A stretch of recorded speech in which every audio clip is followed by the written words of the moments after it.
선 달라지지 않아요. 다 그럼 나도 문방구 방문에 껴도 되겠냐? 좀! 네, 넌 진짜 송현 어쨌어? 죽였어? 근데 정말 그만해라. 내가 신경 써야 될 일이 한둘이 아니다. 실성파 2인자 김득팔. Kali ini Minet akan membahas drama Korea terbaru yang berjudul High School Return of a Gangster. Tanpa berlama lagi, episode 2, Markyu, mari kita review. Dalam pingsannya, Dakpal bertemu dengan Song Yi-hyun. Yi-hyun tak ada niatan untuk hidup lagi. Jadi meminta Dakpal untuk tak melakukan apapun pada tubuhnya. Karena percuma Dakpal berusaha, hidup Yi-hyun tak akan berubah. Choi Se-kyung datang mengajak ke klinik. Noraknya Dakpal karena ia masih menyebut tempat itu sebagai UKS. Se-kyung mengetes Yi-hyun, mengatakan jika keduanya berteman dekat dan reaksi pertama Dakpal adalah berpura-pura hilang ingatan. Tapi ternyata malam itu, Yi-hyun datang ke rumah Se-kyung mengancam akan membeberkan sifat asli Se-kyung. Choi Se-kyung ternyata sungguh cerdik. Ia adalah pria berbahaya karena bisa tahu jika Song Yi-hyun yang dulu berbeda dengan yang sekarang. Dakpal mengajak para siswi naik mobilnya dan memberi mereka makan malam agar bisa diajak ke toko alat tulis. Ternyata tadi di kelas Dakpal tertarik dengan berbagai alat tulis yang dipakai para siswi. Jadi ia meminta para siswi untuk mengajaknya ke toko buku juga. Dakpal membawa perubahan yang besar bagi Song Yi-hyun. Dengan mudah ia bergaul dengan para siswi-siswi, bahkan membuat lelucon konyol khas bapak-bapak.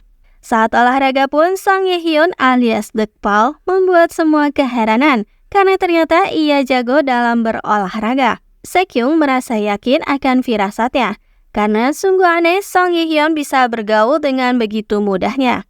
Sekarang Se-kyung terlihat begitu tertarik dengan Yi-hyun. Ia terus menanyakan siapa nama asli dari Song Yi-hyun yang ada di hadapannya. Sekretaris begitu sangat murka pada Song Yi-hyun.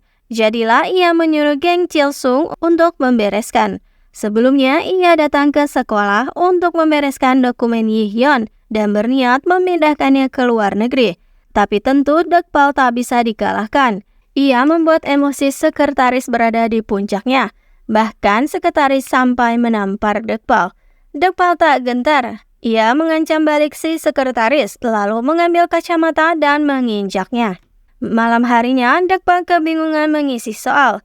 Jadilah ia teringat ucapan Se-kyung yang mengatakan bisa menghubunginya kapan saja jika membutuhkan bantuan.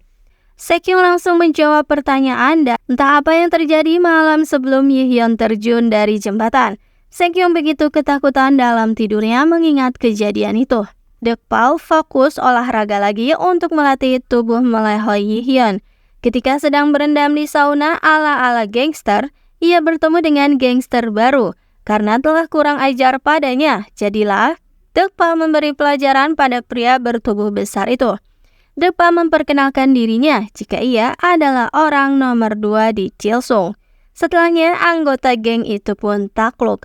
Ternyata orang-orang itu masih berkaitan dengan geng Chil-sung. Dan yang terjadi, geng Chil-sung sudah dibubarkan. Sepertinya mereka kini berganti nama semenjak kepergian Dakpal.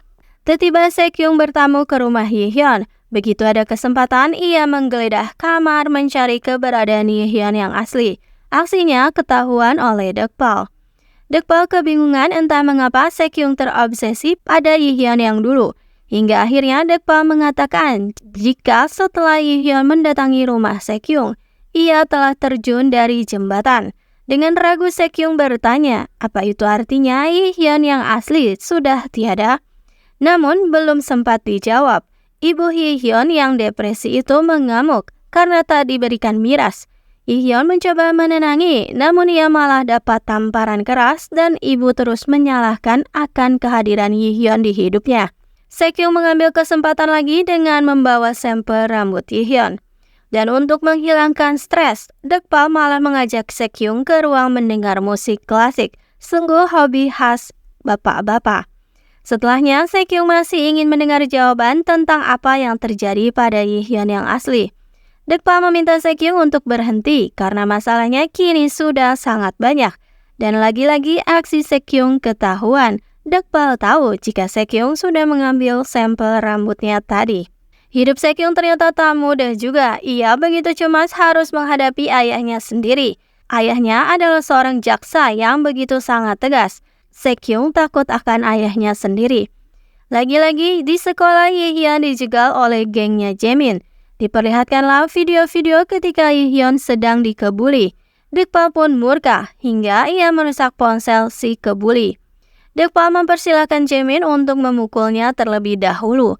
Dan tiba giliran Dekpal. Tentu dengan mudah ia melawan para siswa-siswa berandalan itu. Meskipun 1 lawan banyak, itu tak jadi masalah bagi Dekpal. Hingga ujungnya dengan jurus yang memukau, Jaemin pun KO. Ia terguncang dengan pukulan itu, dan dengan bangga Dekpal memperkenalkan diri lagi. Jika dirinya adalah Kim Dekpal, pria nomor 2 di geng Chilsung. Dan episode 2 pun berakhir dengan muka Jaemin yang babak belur.